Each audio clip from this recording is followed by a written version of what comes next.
एक बार भगवान के सेवक ने भगवान से कहा, आप सारा दिन मूर्ति बनकर खड़े रहते हैं, आज आपकी जगह मैं आपका रूप धारण कर लूंगा और आप आराम से घूम आओ। भगवान ने भी सेवक की बात मान ली, लेकिन भगवान ने शर्त रखी कि जो भी प्रार्थना करने आए उन्हें केवल सुनना और कुछ नहीं कहना। सेवक ने शर्त स्वीकार कर ली और योजना के अनुसार सेवक भगवान की जगह मूर्ति बनकर खड़ा हो गया।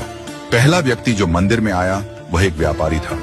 उसने भगवान से कहा, भगवान, मैंने नया कारखाना खोला है, कृपया उसे सफल बनाइए। व्यापारी माथा टेकता है और तभी उसका बटुआ गिर जाता है। वह बटुआ गिराकर बिना देखे चला जाता है। सेवक बेचैन हो जाता है और सोचता है कि व्यापारी को बता दे कि उसका बटुआ गिर गया है, लेकिन भगवान की शर्तों के अनुसार वह कुछ नहीं कहता। कुछ समय बाद एक गरीब आदमी आता है और भगवान से कहता है, भगवान, घर में खाने के लिए कुछ नहीं है, कृपया हमारी मदद करें। भगवान के सामने बटुआ पड़ा होता है। वह गरीब आदमी भगवान का धन्यवाद करता है और बटुआ उठाकर चला जाता है। फिर एक नाविक आता है और कहता है, भगवान, मैं 15 दिनों के लिए समुद्र की यात्रा पर जा रहा हूँ, कृपया मेरी यात्रा में कोई समस्या ना हो।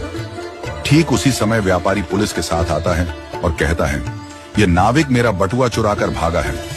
पुलिस नाविक को पकड़ कर ले जाती है। इस बीच सेवक बोल पड़ता है, बटुआ गरीब आदमी ने चुराया है।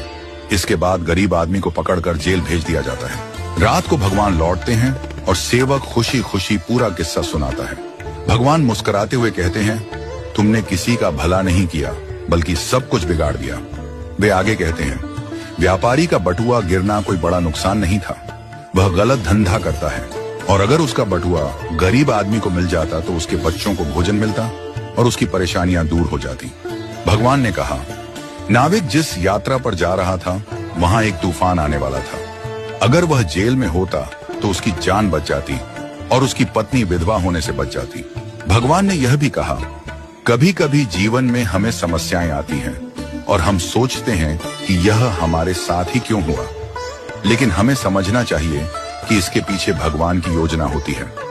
भगवान ने हमें यह सिखाया कि जो भी होता है वह हमेशा अच्छे के लिए होता है, भले ही हमें वह समझ में ना आए। इस कहानी से यह शिक्षा मिलती है कि हमें भगवान पर विश्वास रखना चाहिए और जो भी घटनाएं घटित होती हैं उन्हें अच्छे के लिए मानकर स्वीकार करना चाहिए।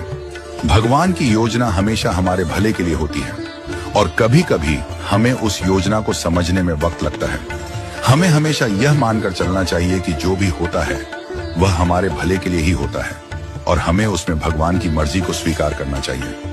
हमें कभी भी किसी स्थिति में निराश या हताश नहीं होना चाहिए।